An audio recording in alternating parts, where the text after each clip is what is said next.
नमस्कार। आज हम चर्चा करेंगे पुरुषोत्तम मास के विषय में।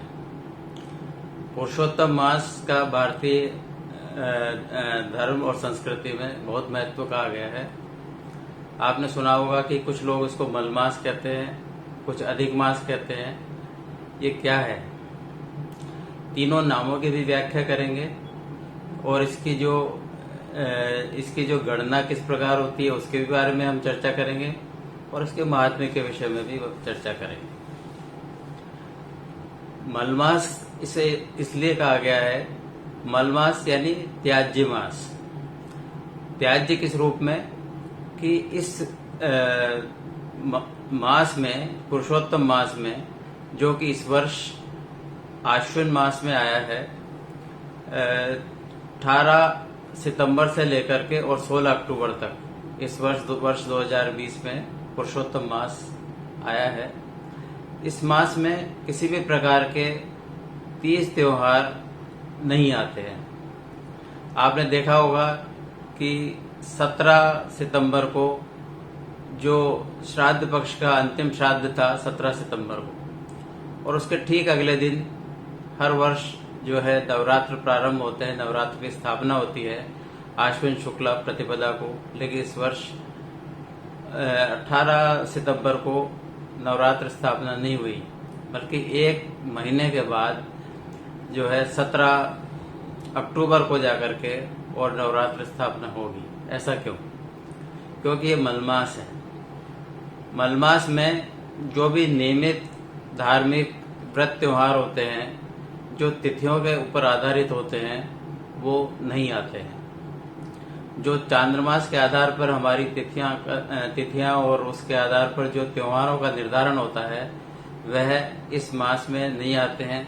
चाहे वो कोई भी दीपावली का त्योहार हो, कोई नवरात्र का त्योहार हो, या और कोई भी त्योहार हो, रामनवमी हो, जन्माष्टमी हो, वो इस अधिक मास के दौरान नहीं आते हैं।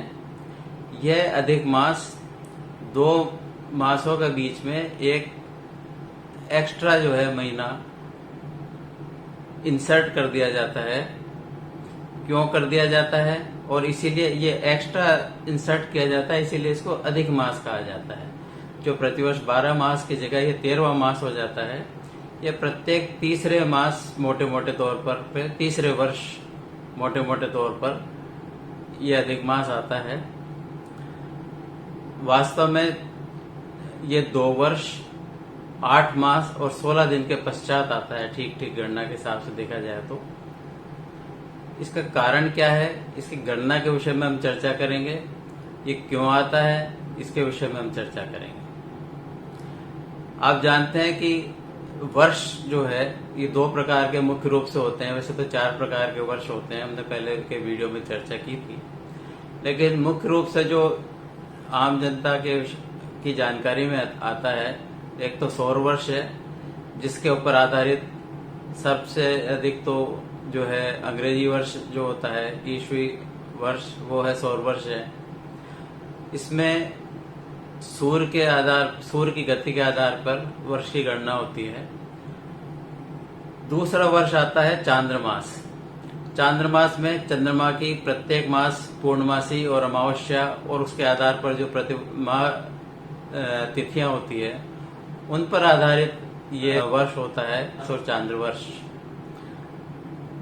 इस चांद्रवर्ष की गति में और सौर वर्ष की गति में अंतर है। सौर वर्ष जो होता है वह पृथ्वी सूर्य की ओर चारों ओर चक्कर लगाती है। उसका एक चक्कर, एक परिभ्रमण जितने समय में होता है वह होता है 365 दिन, 5 घंटे 48 मिनट और 46 सेकेंड। ये एग्जैक्टली जो मध्यमान है पृथ्वी का परिभ्रमण जो सूर्य के चारों ओर होता है, उसकी गणना है। इसलिए ठीक 365 दिन भी नहीं होता, उससे 5 घंटे और 48 मिनट 46 सेकेंड अधिक होते हैं। इसीलिए जो प्रत्येक 4 वर्ष में एक गणना का भेद आ जाता है एक दिन का, उसको एडजस्ट करने के लिए अंग्रेजी वर्ष में एक लीप ईयर की व्यवस्था की गई है, जो चौथे वर्ष जिस भी वर्ष में 4 का भाग चला जाए उसे लीप वर्ष कहते हैं, और उस वर्ष फरवरी 28 दिन के बजाय 29 दिन की होती है। वो एडजस्टमेंट होता है उसका। इसी तरह से भारतीय व्यवस्था में केवल सौर मास न हो करके, और मुख्य रूप से व्रत त्योहार तो चांद्र वर्ष के आधार पर होते हैं, और चांद्र वर्ष का जो मान है वर्ष का वो 354 दिन 8 घंटे 48 मिनट और 34 सेकेंड। तो ये जो 365 दिन 5 घंटे 48 मिनट और 46 सेकेंड में से 354 वर्ष 8 घंटे 48 मिनट और 34 सेकेंड का जो अंतर है वह आता है 10 दिन 21 घंटे लगभग। ये 10 प्रतिवर्ष जो है सौर वर्ष और चांद्र वर्ष में 10 घंटे और 10 दिन और 21 घंटे का अंतर, लगभग 11 दिन का अंतर जो है प्रतिवर्ष हो जाता है। इस प्रतिवर्ष होने वाले अंतर के कारण जो त्योहारों का आप देखेंगे कि आपका जो इंग्लिश डेट ऑफ बर्थ है वो, और जो आपका जो हिंदी जो है तिथि के आधार पर जो आपका जन्मदिन है उसमें प्रतिवर्ष अंतर आ जाता है। ये अंतर लगभग 11 दिन के लगभग प्रतिवर्ष आ जाता है। इसीलिए तीसरे वर्ष जो अधिक मास की व्यवस्था की गई है, तो तीसरे वर्ष आपका जो जन्मदिन और जो आपका इंग्लिश डेट ऑफ बर्थ है वो पुनः आसपास आ जाएंगे। यही व्यवस्था हर तीज त्योहार में है। जो विशुद्ध रूप से जो चांद्रमास पर आधारित व्यवस्थाएं हैं, जैसे कि हिजरी संवत होता है, जो मुस्लिमों के व्रत त्योहार जिस पर आधारित होते हैं वो केवल चांद्रमास पर आधारित है। उसमें केवल चंद्र दर्शन के आधार पर ही तीज त्योहारों की का निर्धारण होता है। जैसे जिस दिन चंद्र दर्शन होता है उसके अगले दिन ईद होती है। उस व्यवस्था में प्रतिवर्ष 10 दिन का अंतर पीछे चलता जाता है। और आपने अनुभव किया होगा जो वयस्क लोग हैं कि कभी ईद का त्योहार गर्मियों में आता है, कभी वर्षा काल में आता है, कभी सर्दियों में आता है, क्योंकि वो प्रतिवर्ष पीछे चलता जाता है।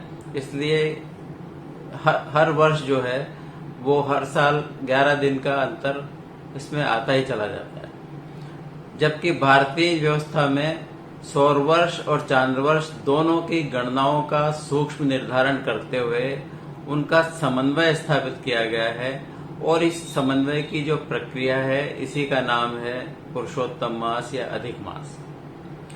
तो मलमास इसलिए कहा गया कि इसमें नियमित तीज त्योहार नहीं आते।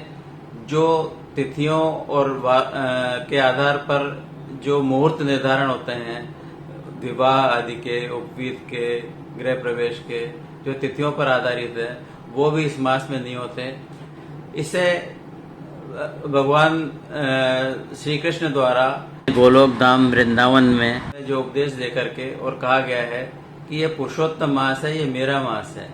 इसमें जो भगवान पुरुषोत्तम, भगवान विष्णु, भगवान श्री कृष्ण की आराधन, चिंतन, मनन, कथा श्रवण करेगा और अपने धार्मिक क्रियाकलापों का अनुसरण करते हुए जीवन यापन करेगा, उसे स्वयं भगवान पुरुषोत्तम की प्राप्ति होती है। इसीलिए पुरुषोत्तम मास कहा गया है। इस मास में भागवत कथा का विशेष महत्व है। श्री कृष्ण भगवान की गीता उपदेश का विशेष महत्व है, और जो भी धार्मिक क्रियाकलाप हैं, दान, व्रत, उसका विशेष महत्व है।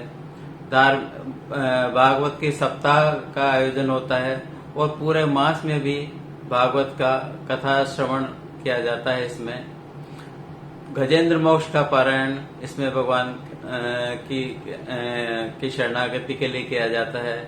भगवान की जो गजेंद्र मोक्ष में लिखा गया है, ये सोन्तः सरस शुरु बले न गृहीत अर्थो दृष्ट्वा गरुत्मति हरिम खौपात्त चक्रम उत्क्षेप्य सांबुजकरम गिरिमा कृच्छा नारायणाखिल गुरो भगवन नमस्ते।